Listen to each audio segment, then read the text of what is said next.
नमस्कार, मैं प्रद्युमन जोशीला। हरियाणा प्रदेश में छोटी जो शहरी सरकार हैं, जिसको शहरी सरकार भी कह सकते हैं और छोटी सरकार भी कह सकते हैं, उसके चुनाव का डंका बज चुका है।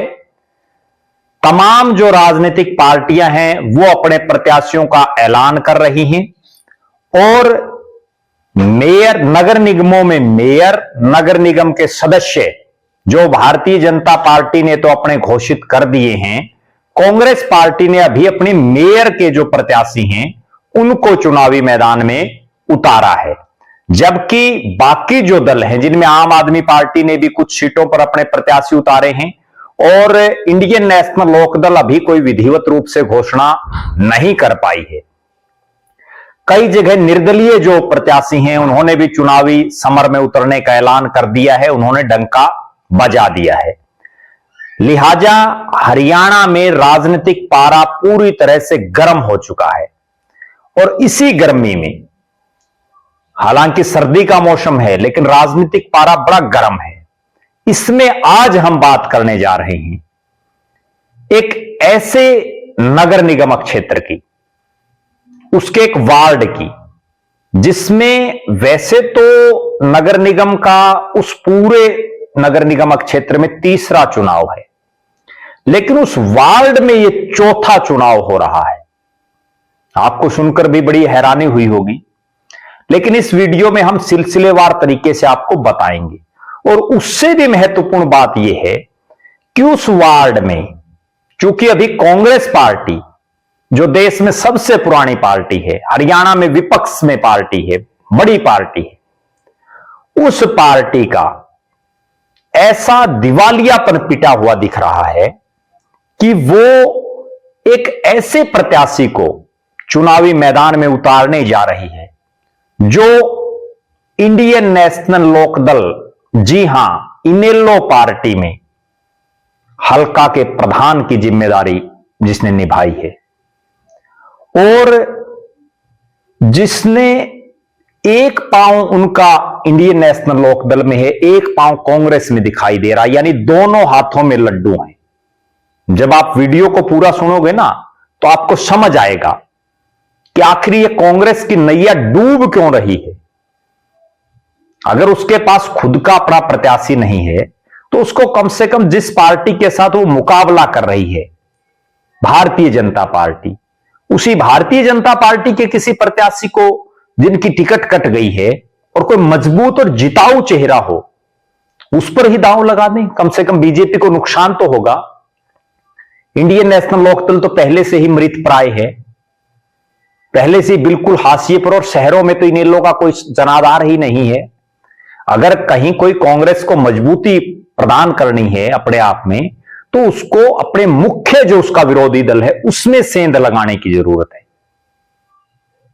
पूरा वीडियो आप विस्तार पूर्वक देखिए। उससे पहले आप सभी दर्शकों से अनुरोध है कि आप हमारे YouTube चैनल को सब्सक्राइब करें, बेल आइकन, घंटी का बटन अवश्य दबाएं, वीडियो को ज्यादा से ज्यादा शेयर करें, अपने बहुमूल्य कमेंट्स अवश्य लिखें और इन जो नगर निकाय के जो चुनाव हैं इनके संबंधित या हरियाणा प्रदेश और देश की राजनीति के संबंध में आपके पास जो भी जानकारी हो वो आप हमें बता सकते हैं।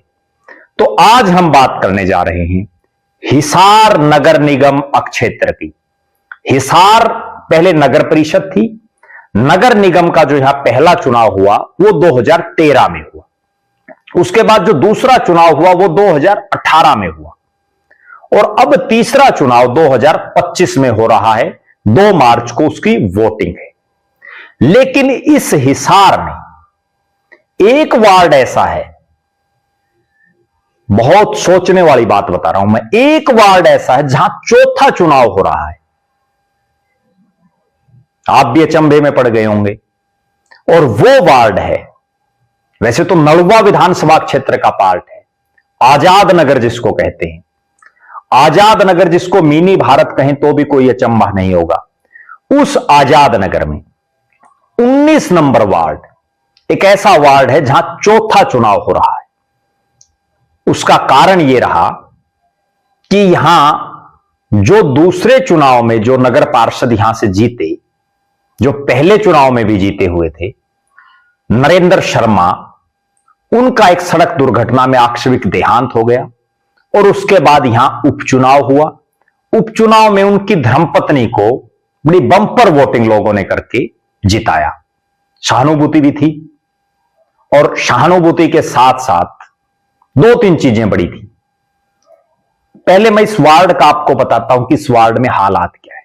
यहां जब 2013 में चुनाव हुआ तो नरेंद्र शर्मा जीते, 2018 में हुआ फिर नरेंद्र शर्मा जीते, उसके बाद उनका आकस्मिक देहांत हुआ और उसके बाद उनकी धर्मपत्नी चुनावी राजनीति में आई और वो उपचुनाव हुआ और वो जीती।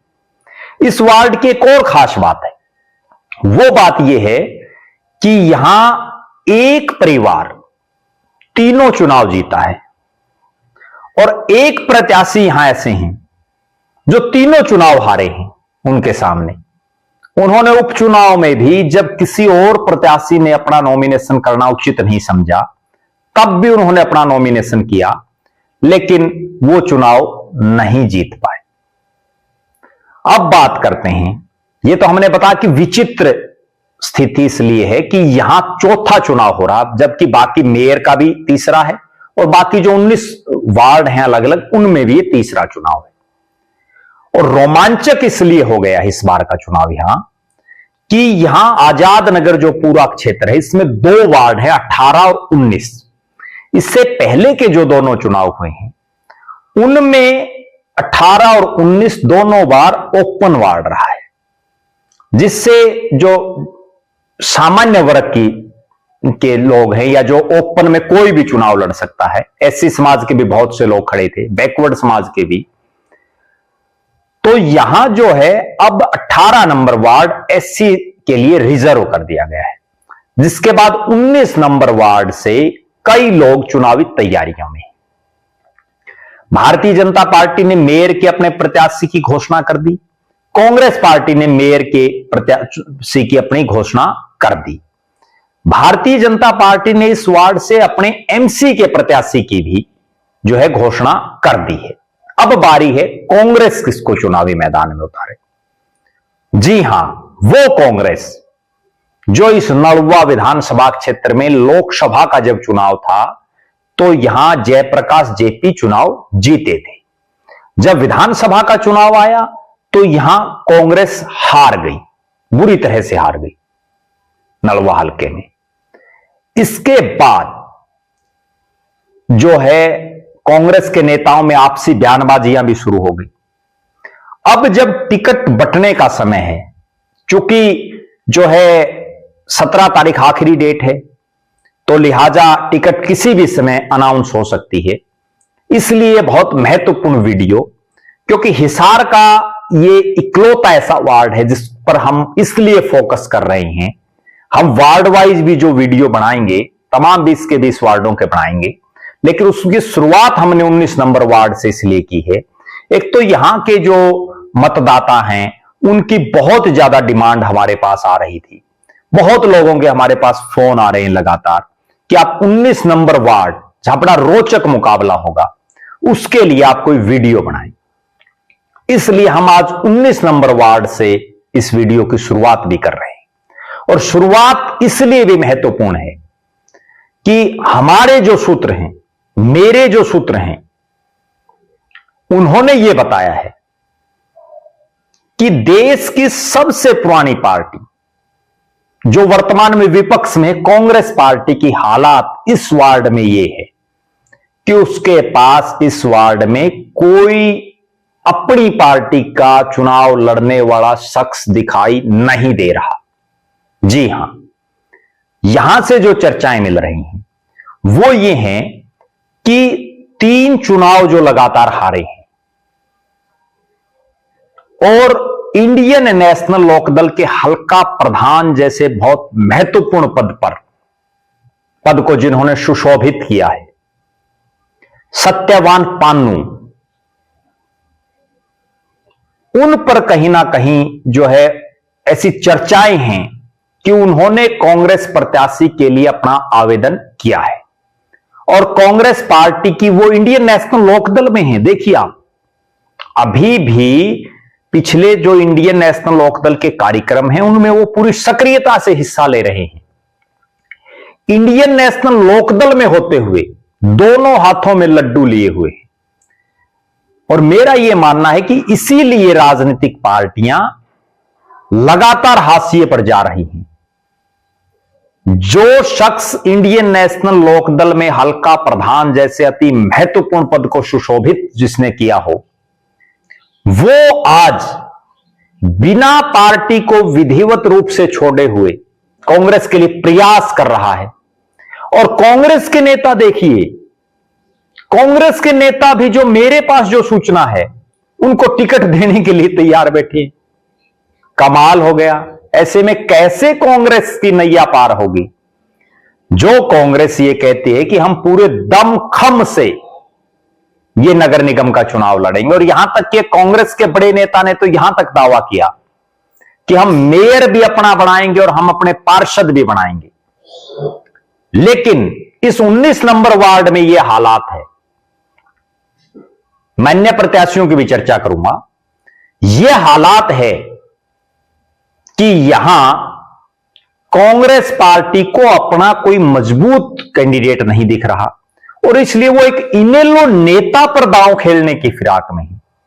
और इनेलो नेताजी को भी यह लग रहा है कि चूंकि इंडियन नेशनल लोकदल भी कह रही कि हम चुनाव लड़ेंगे, हम अपने समर्थन से भी लड़ाएंगे, जहां जहां चश्मे के चुनाव चिन्ह की जरूरत होगी हम चुनाव पर भी लड़ाएंगे, लेकिन यह महाशय चश्मे को या इंडियन नेशनल लोकदल की बजाय कांग्रेस को ज्यादा प्रेफर कर रहे हैं। बड़ी विकट हालात है। अगर यूं ही चलता रहा तो कैसे तो इंडियन नेशनल लोकदल का उद्धार होगा, और कैसे कांग्रेस पार्टी का उद्धार होगा, कैसे कांग्रेस पार्टी सर्वाइव कर पाएगी? आज अगर हरियाणा की हम देखें तो इंडियन नेशनल लोकदल तो कहीं सीन में ही नहीं है, और शहरों में तो इनेलो का कोई वजूद ही नहीं है। शहरों में तो इनेलो के पास कोई ना वोट बैंक है ना कुछ और है। अगर कांग्रेस के नेता उसके बावजूद इंडियन नेशनल लोकदल के किसी साथी को अपने साथ लाकर के टिकट देना चाहते हैं, तो इसका मतलब यह कहा जा सकता है कि कांग्रेस का तो फिर दिवालियापन पिट गया है। इस कांग्रेस का फिर कोई भला नहीं होगा। हां, मैं एक बात जरूर कहता हूं, अगर कांग्रेस के पास कोई मजबूत कैंडिडेट यहां नहीं है, पहली बात तो उनको अपने किसी कैडर के साथी को देखना चाहिए जो यहां कांग्रेस का झंडा बुलंद जिसने किया हो। ठीक है, अगर आपके पास सामान्य वर्ग में कोई प्रत्याशी नहीं है, आप एससी समाज के किसी साथी को यहां से चुनावी मैदान में उतार सकते हैं, आप बैकवर्ड समाज के किसी साथी को यहां से चुनावी मैदान में उतार सकते हैं। जरूरी तो नहीं कि आप अगर सामान्य, या मैं यूं कहूं कि जाट समाज से आपके पास कांग्रेस के कैडर का कोई आदमी नहीं है, तो आप एससी समाज में या बैकवर्ड समाज में टिकट दे सकते हैं, आपकी वाहवाही भी होगी।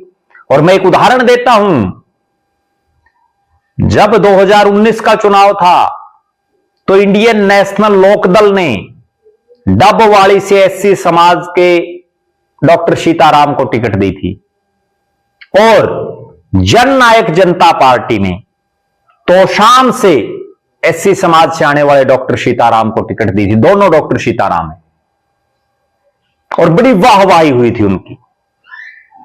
तो कहने का अभिप्राय मेरा यह है कि अगर आपके पास जाट समाज से कोई मजबूत प्रत्याशी नहीं है, तो आप एससी समाज में दे दीजिए, आप बैकवर्ड समाज में दे दीजिए। और अगर फिर भी आपको यह लगे कि हमें कोई जिताऊ प्रत्याशी चाहिए, तो मुझे यह कहने में कोई संकोच नहीं कि इंडियन नेशनल लोकदल का कोई पदाधिकारी आज के दिन इस हिसार जिले के जो 20 के 20 नगर निगम के क्षेत्र हैं, इनमें कहीं जिताऊ नहीं है।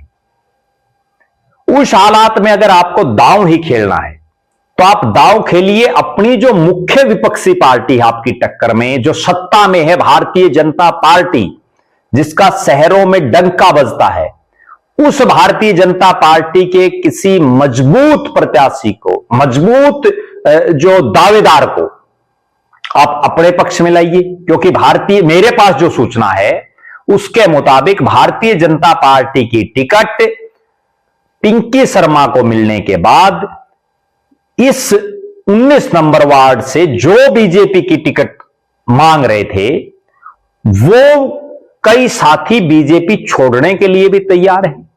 और उनमें से आपको जो मजबूत लगे, जो टिकाऊ लगे और जिसका ये लगे कि ये लंबे समय तक आपके साथ चल सकता। कई बार एक चीज और भी होती है कि आदमी चुनाव लड़ने के लिए आ जाता है। जैसे मैं एक उदाहरण दूं, रेखा एरन जी का अगर आपको उदाहरण दूं, जो हिसार नगर निगम में मेयर का पहले बीजेपी की वो टिकट मांग रही थी, पिछली बार की बात है। बीजेपी ने टिकट नहीं दी, ऐन समय वो कांग्रेस समर्थित हो गई, कुछ समय बाद फिर बीजेपी में चली गई। तो इसका मतलब कहने का अभिप्राय यह है कि अगर आपको किसी को टिकट देनी है तो आप किसी मजबूत ऐसे जिताऊ कैंडिडेट को टिकट दें, और वो फिर आप इंडियन नेशनल लोकदल, जेजेपी या जिन पार्टियों का वजूद नहीं है उनको छोड़ करके भारतीय जनता पार्टी में सेंधमारी करें, आप बीजेपी में सेंधमारी करें।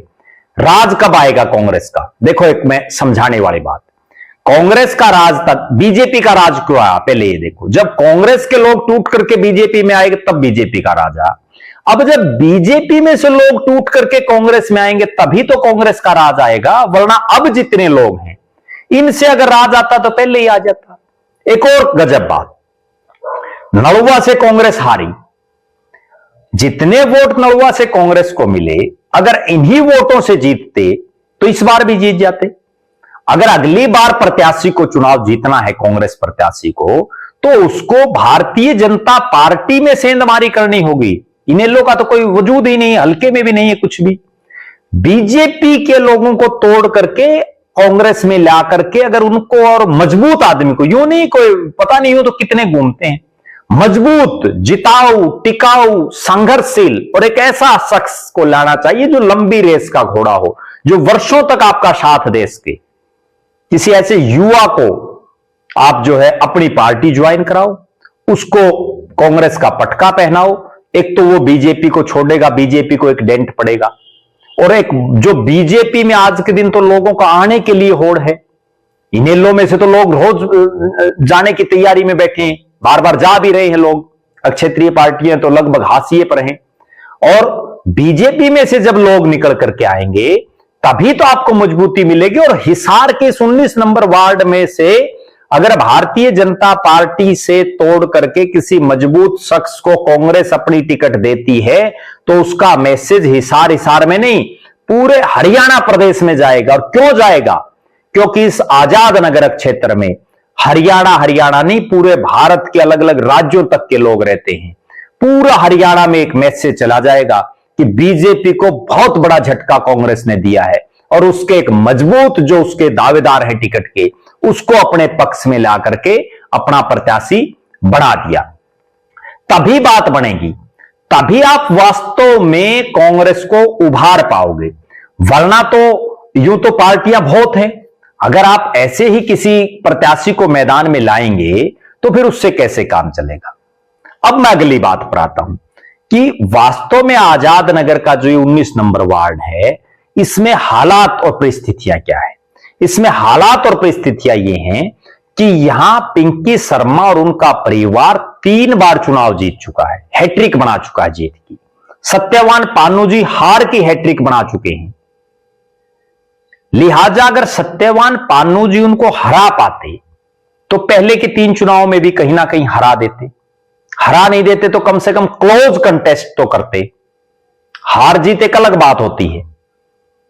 इसके बाद अब कांग्रेस को, अगर पिंकी शर्मा फिर से बीजेपी के प्रत्याशी के रूप में है, अब अगर कांग्रेस को उनको हराने के लिए कुछ करना है, नगर निगम में अपना खाता खोलना है, तो उसको यहां से एक मजबूत बीजेपी के किसी ने युवा चेहरे को तोड़ करके अपनी पार्टी में लाना होगा, उनको टिकट देनी होगी।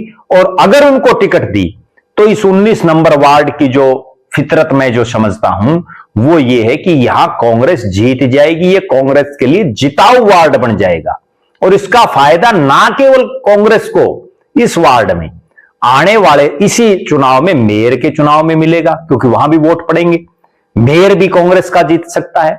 और फिर नलवा हल्के से जिन्होंने चुनाव लड़ा या जो आगे चुनाव की तैयारी कर रहे हैं, उनको भी कहीं ना कहीं फायदा होगा, लोकसभा में भी इस चीज का बेनिफिट होगा। लिहाजा आपका इस विषय पर क्या मानना है मैं एक वीडियो और भी बनाऊंगा जिसमें हम ये चर्चा करेंगे कि आखिर इस वीडियो का कांग्रेस पार्टी के ऊपर क्या इंपैक्ट पड़ा। क्या कांग्रेस पार्टी इंडियन नेशनल लोकदल जैसी अब क्षेत्रीय पार्टी के किसी नेता को अपने अंदर शामिल करना चाहती है, उसको टिकट देना चाहती है, या कांग्रेस पार्टी भारतीय जनता पार्टी से तोड़ करके किसी मजबूत युवा को ला करके उसको टिकट देगी। इस इंपैक्ट पर भी हम वीडियो बनाएंगे जिससे पता चलेगा कि कांग्रेस अपने अंदर कोई सुधार करना चाहती है या वो अपना दिवालियापन पिटवाना ही चाहती है। इसी तरह से जो ढर्रा चल रहा है इसको चलाती रहेगी। लिहाजा आप हमारे साथ बने रहें। आप हमारे लगातार जो सोशल मीडिया के प्लेटफॉर्म हैं उन पर जुड़ते रहें। हमारे फेसबुक पेज को लाइक और फॉलो करें, यूट्यूब पर चैनल को सब्सक्राइब करें, बेल आइकन घंटी का बटन अवश्य दबाएं, वीडियो को ज्यादा से ज्यादा शेयर करें, अपने कमेंट्स अवश्य लिखें। बहुत बहुत धन्यवाद। आपका अपना प्रद्युमन जोशीला।